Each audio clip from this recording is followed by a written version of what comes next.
غصے کا عملی علاج اس طرح بھی ہو سکتا ہے کہ غصہ پی جانے کے لیے کچھ اس کے فضائل کی معلومات ہو جائے، چنانچہ جب کبھی غصہ آئے تو ان فضائل پر غور و فکر کر کے غصے کو پینے کی کوشش فرمائیے۔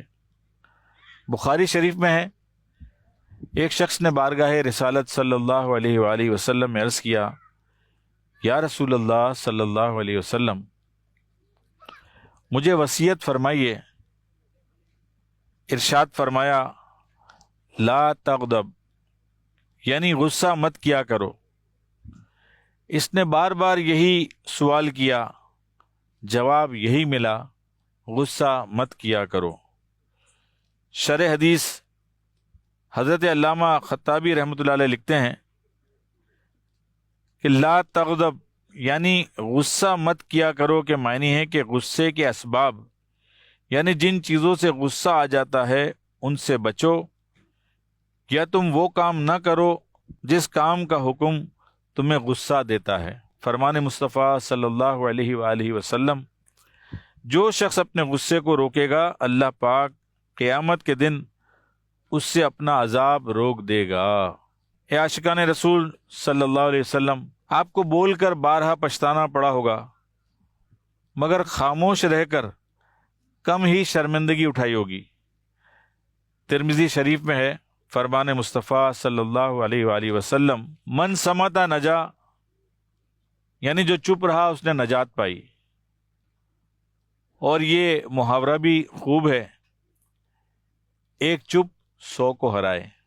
احیاء العلوم میں ہے کہ ایک شخص دعا مانگ رہا تھا، یا اللہ پاک، میرے پاس خیرات کے لیے کوئی مال نہیں، بس یہی ہے کہ مسلمان میری بے عزتی کرے، میں نے اسے معاف کیا۔ مکی مدنی آقا صلی اللہ علیہ وسلم پر وحی آئی، ہم نے اس بندے کو بخش دیا۔ حضرت سیدنا ابو ہریرہ رضی اللہ تعالیٰ عنہ سے روایت ہے، رسول اللہ صلی اللہ علیہ وسلم نے فرمایا، 3 باتیں جس شخص میں ہوں گی اللہ پاک قیامت کے دن اس کا حساب آسان طریقے سے لے گا اور اس کو اپنی رحمت سے جنت میں داخل فرمائے گا۔ صحابہ کرام علیہم الرضوان نے عرض کی، یا رسول اللہ صلی اللہ علیہ وسلم، وہ کون سی باتیں ہیں؟ فرمایا، جو تمہیں محروم کرے تم اسے عطا کرو۔ نمبر 2، جو تم سے قطع تعلق کرے یعنی تعلق توڑے تم اس سے تعلق جوڑو۔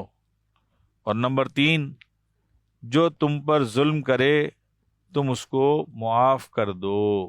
ایک بوڑھے آدمی نے کسی طبیب یعنی ڈاکٹر سے کہا کہ میری نگاہ کمزور ہو گئی ہے۔ طبیب نے کہا، بڑھاپے کی وجہ سے؟ بولا، اونچا سننے لگا ہوں، یعنی بہرا پن آ گیا ہے۔ جواب ملا، بڑھاپے کی وجہ سے۔ بوڑھا بولا، کمر ٹیڑھی ہو گئی ہے؟ کہا، بڑھاپے کی وجہ سے۔ آخر میں بوڑھا غصے سے بے قابو ہو کر بولا کہ جاہل طبیب، تجھے بڑھاپے کے سوا کچھ نہیں آتا؟ جواب ملا، یہ بے موقع غصہ بھی بڑھاپے کی وجہ سے ہے۔